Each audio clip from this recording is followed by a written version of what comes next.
Hello again. I'm Bob Weir with another interview of People in the News in North Texas. My special guests today are local residents Cathys Parker and Ryan Jackson. Mr. Jackson is the founder and president of Acceleron Learning, a Texas-based company that teaches practical life skills using engaging video lectures and powerful planning tools which can be accessed online. In addition to a multitude of subjects, Acceleron has now developed a section called Conduits, Life Skills for Corrections. Its purpose is to prepare inmates at correctional institutions with the necessary skills to re-enter society after they've been released. Cathys Parker is a facilitator with Acceleron, and she has recently returned from a week in a women's prison. Thank you both for being here. You bet. Ryan, if you would please tell our viewers something about your background and give them a brief overview of Acceleron's Conduits program. Sure. So my background is actually in business, and so I did management consulting for a number of years and got tired of traveling all over the country on a regular basis and decided to do something else. And so my dad, Greg Jackson, and I developed Acceleron Learning because we really saw a need in the marketplace to help people with career, financial, legal, and personal wellness skills. All the sorts of things that you need in life but don't pick up in a structured way through the typical education venues. And so we developed that product, and that's in a couple hundred schools, K-12 around the United States. And so we had the opportunity probably about 2 years ago to sit down with the Wyndham School District. We were actually introduced by Tam Parker, your son, and Wyndham serves the prison system here in the state of Texas. They're in about 90 facilities. And so Wyndham was interested in really equipping the offenders with life skills to prepare them for release back into society, because they are confronted with a number of challenges. And so we developed this program, Conduits, and so this is basically career planning, financial literacy, and workplace skills for offenders. And so we took our general market product and we figured out the specific needs of the offender population, created a whole new product using our general market product sort of as a foundation, but really focused in on the skills that they need to be successful upon release. So that program has now been in Texas prisons this past summer and on an ongoing basis, but primarily this past summer. And from that, we are now developing another product that's related to Conduits. It's actually sort of underneath that umbrella, that's specifically designed to help with the first month or so upon release from incarceration, because there's a ton of decisions that the offender is faced with immediately, like how am I going to get from this prison facility to where I'm living? I mean, just basic transportation, they're immediately confronted with those kinds of questions. And so we developed something called the Reentry Roadmap. That's this resource here. And so we've piloted that now twice. And so Kathy helped us with the second pilot in a facility in Bridgeport, Texas, which is just outside of Denton. And how necessary this is actually because of the high recidivism rate that we have in prisons everywhere, and you need something to structure their environment after they leave. Well, Kathy, why did you decide to become part of the Conduits program?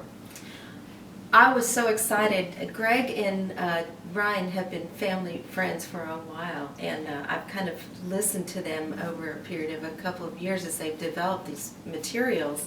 And when they told me about the reentry program that they were piloting, I sort of timidly asked, can I get involved? Because I believed in the power of what they were doing. I was just so excited. So they graciously said, sure, come on.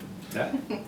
Well, what was it like to spend a week in a women's prison? Oh my gosh, it was so exciting. It was outside my comfort zone a little bit, mostly because I was so, I felt the weight of the materials that they had created and the power that was in this little toolbox, I call it.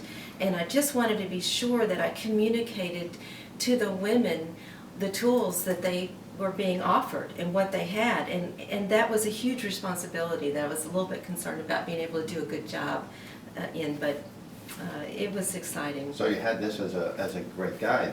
Yeah, Yours. the Yeah. curriculum is completely done. All I did was kind of facilitate it and answer questions, but they've done all the heavy lifting. So let me tell you about how this works, just so that your viewers kind of understand.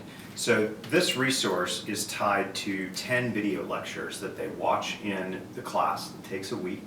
And as they go through those video lectures, there's this timeline that you see on the front here, okay? And there's all sorts of activities related to release from incarceration that are tied to what they're learning on those videos. So the way this works is, as they go through and watch those videos, there are these cards, okay? There's 40 of these cards in this kit.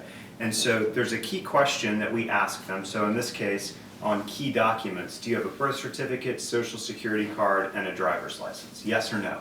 If the answer is no, then we walk them through the steps to fix that problem. And then on the back of this card, they fill in all sorts of personal information and details related to that particular issue. So there are 40 of these cards, and so they work through these materials, and then when they're finished, these all tear apart, and they go into this kit. And so on the inside here, you can see we have pre-release, first 72 hours, and then weeks 1 through 4 after they're released. And so all those cards fit in and match this picture on this timeline. And so when they walk out the door, this kit tells them step by step by step what they need to do to be successful. And so, Cathy, when you were there, you had a classroom, like a classroom of women inmates. Yes. And how many about in a class? No, we tried to keep the class to 25, although, you know, every day when we left, they were asking, you know, when are you going to do this again? Because we're telling everyone, and everyone wants to come. So they were excited about it. Very excited. How long was a day, a typical day? It was about 3 hours. So like Ryan said, we would show a video, and then we would do a question-answer time discussion, and then they would take a little quiz, and then we'd show another video. So every day there were 2 videos, 2 quizzes, 2 discussion periods, and then kind of a wrap-up. And what were the type of crimes that the women are in for? I mean, were they felonies? Yes. These were all Yeah. felonies. Yeah, they're all. But they're not the violent type felonies, I understand? They're No, like, I don't think there was anyone in my class anyway that had a violent, but I didn't ask everyone their background. Sure. A lot of them shared. There were a lot of drug related, alcohol related, and money related and crimes. check cashing, and, you know, Identity fraudulent theft, check, all that identity sort of theft, thing. things Sure. like that, yeah. So when you spoke with the women, you had these to guide you, so it was like Yes. you had a curriculum each day, Yes. for each day. So and they would then listen to you, learn. Did you show videos too? At Yeah. the same time? There were 2 videos a day. 2 videos a day.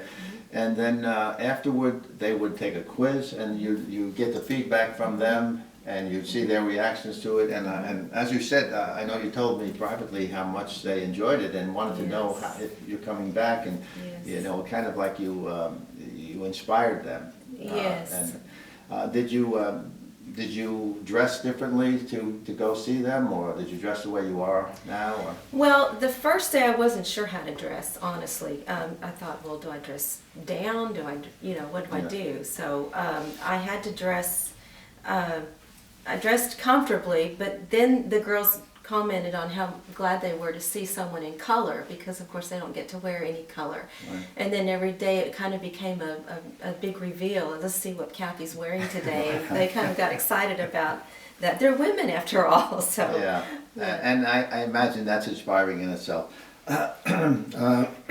And you did some talking to them about their plans after the Yes. release, and Yes. they have their plans, right? They were so excited to have these tools. One woman who said she'd been there 3 times said, I've never had a plan before about what to do when I get out. And this was just greatly encouraging for them all. Will you be doing more of these classes? I hope so. Hopefully, yeah. I hope so. Is there anything else that either of you would like to add before we wrap up?